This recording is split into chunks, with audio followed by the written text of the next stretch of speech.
دکتر سید مصطفی محقق داماد از جمله مجتهدانی است که جرأت تداوم اجتماعی و سیاسی بخشیدن به آراء فقهی خود را دارد. به عبارت دیگر تأملات او محصور در مکاسب و کفایه نیست، بلکه با شکست حصر محافظه‌کارانه فقیهان اخیر ما به ازای سیاسی اجتماعی تفاسیر فقهی خود را با صدایی رسا و ادله‌ای روشن و مبرهن اعلام می کند. تیکه‌ای که براتون خوندم بخشی از مقدمه‌ای بود که بر کتاب آفاق حقیقت در سپهر شریعت، مجموع مصاحبه‌های بنده با آقای دکتر محقق داماد که سالهای گذشته منتشر شده بود خدمت شما عرض کردم. خیلی خوشحالم که بار دیگر توفیق دارم که در جلسه‌ای که مزین به نام آقای دکتر محقق داماد از آثار ایشون هست، مجموع آثاری که در سالهای اخیر بسیار مورد توجه قرار گرفته و در سلسله منشورات انتشارات سخن با همکاری مرکز نشر سال منتشر میشه، در خدمت شما هستم. آقای دکتر تشریف بیارید برای شروع کردن جلسه. آقای دکتر نوبهار، آقای دکتر مبلغی عزیز، لطفا تشریف بفرمایید. بسم الله الرحمن الرحیم.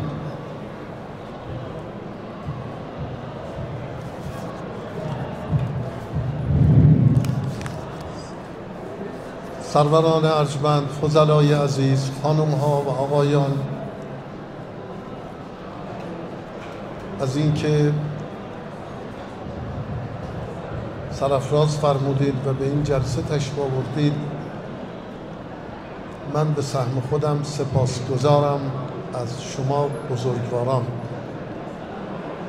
و قبل از این از دو سرور بزرگ، دو دانشمند بسیار عالی قدر کشورمان، جناب آیت الله مبلغی و جناب آقای دکتر نوبهار، سپاسگزارم که وقتشون رو برای سیاه مشک‌های این جانب اختصاص دادن. بسیار متشکر و سپاسگزار و ممنونم. موضوع کتاب رو البته دو بزرگوار حتما بیشتر بیاناتی رو که ابراز میکنن تبیین مسئله خواهند فرمود، اما من اجمالاً عرض کنم یکی از آفتهای جامعه ما در روابط اجتماعی نبودن حقه، یعنی حق در جامعه اصلا مطرح نباشه. و من فکر میکنم که تا قبل از قرن معاصر در کشور ما اونچه که بود تکلیف بود، حق نبود. همه خودشونو مکلف میدیدن، ذی حق کسی نمیدید.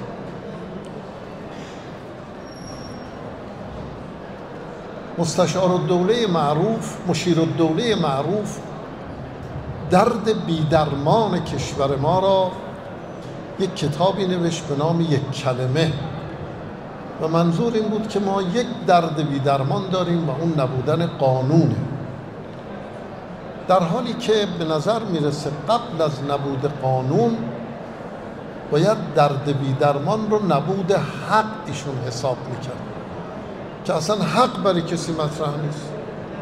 یه عده‌ای تو خیابان، تو منزل، تو دران زندگی میکنن، همه در مقابل خدا و دیگران مکلف در مقابل حاکم، مکلف در مقابل پادشاه، مکلف در مقابل فرماندار، مثلا همه مکلفن یه وظایفی انجام بدن. به نظر میرسه در آغاز این قرنی که ما داریم زندگی میکنیم هنگامه اتفاق افتاده و اون اینه که نه بابا، انسان ها از اون جهت که انسانن دارای حقوقی هستن، حق دارن. اعلامیه حقوق بشر در حقیقت پیامش این بود که انسان ها از اون جهت که انسانان حق داره. شما ملاحظه میکنید که خب آدم کشی از قبل از در حمورابی یک عمل ممنوع و زشتی بود. آدم کشی کار بدی بود. اما با اعلامیه حقوق بشر که حق حیات مطرح شد گفتن این حرف جدیدیه. یعنی چه؟ اگر آدم کشی از قبل بود، در دین موسی بود، در حمورابی بود، چی شد که حرف جدید شناخته شد، حق حیات؟ جوابش این است که آدم کشی بد بود، زشت بود، ممنوع بود، جنایت بود، اما به خاطر اینکه امر پادشاه باش تخطی شده. یعنی پادشاه گفته بود نکشید، کشت. شما از امر پادشاه تخطی کرد. زشتی آدم کشی به خاطر تخطی از امر پادشاه. در اعلامیه حقوق بشر اینطور نشد. آدم کشی از اون جهت بد شد که حق حیات برای هر انسانی، تو حق حیات دیگری رو پامال کرد. این مفهوم جدید شد. حالا اینو من طول ندم، این مقدمه رو در کتاب‌های من دیدید این بحث رو مفصل. حالا این نکته‌ای که میخوام عرض کنم اینه: بعد از این که حق پیدا شد،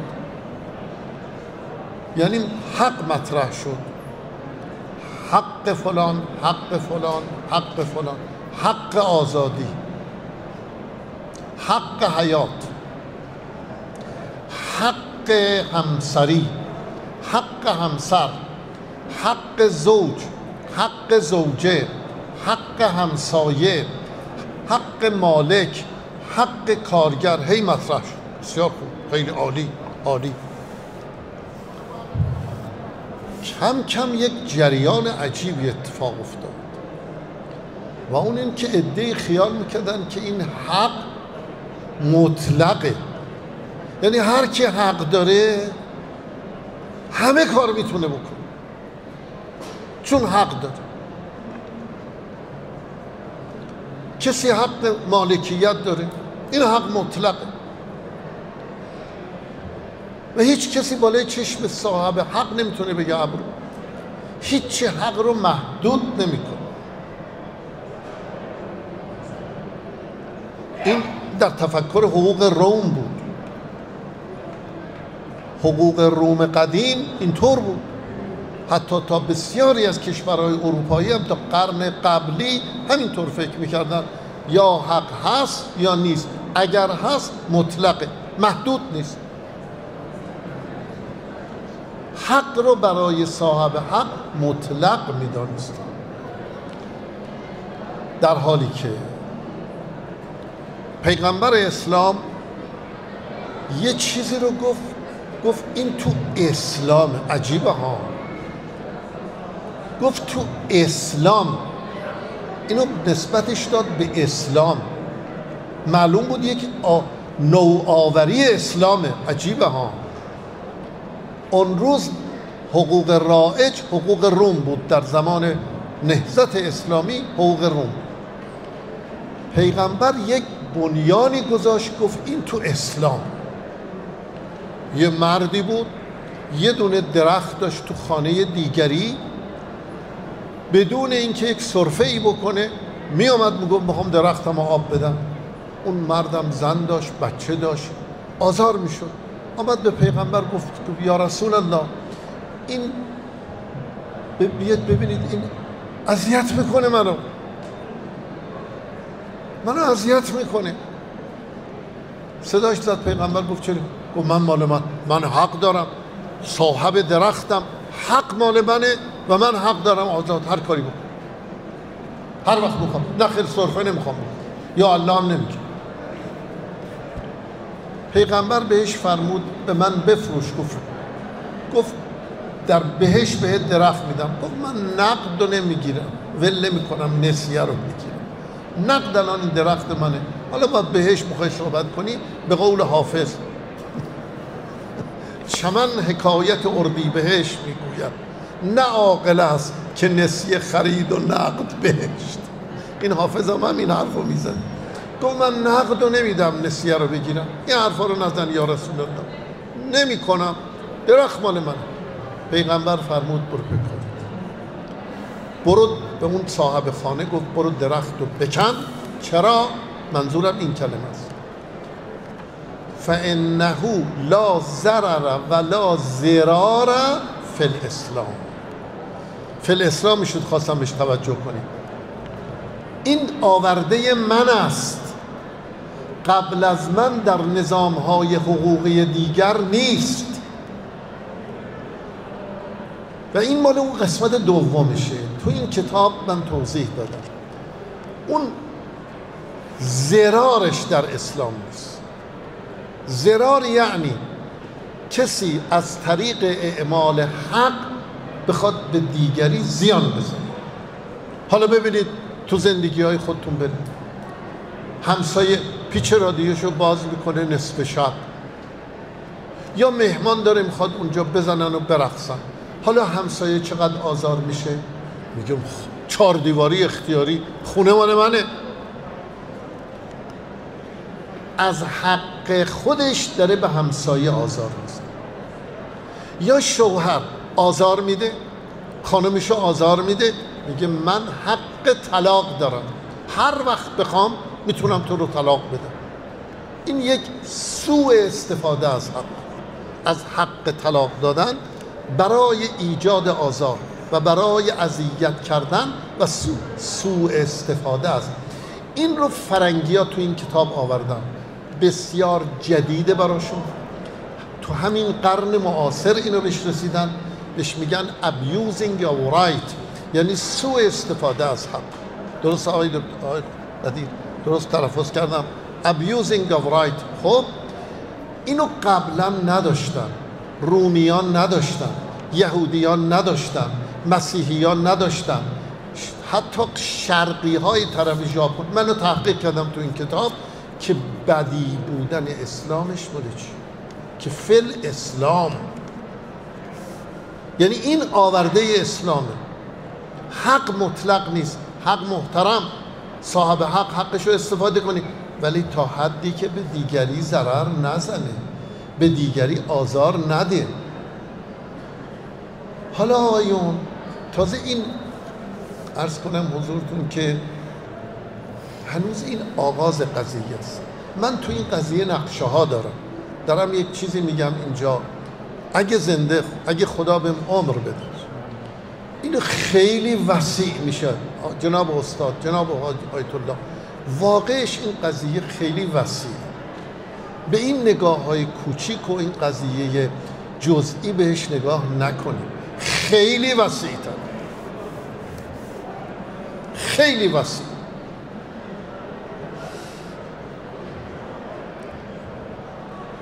نمیتونم الان خیلی هنوزم نمیتونم بگم چیزایی که میفهمم از این جمله پیغمبر،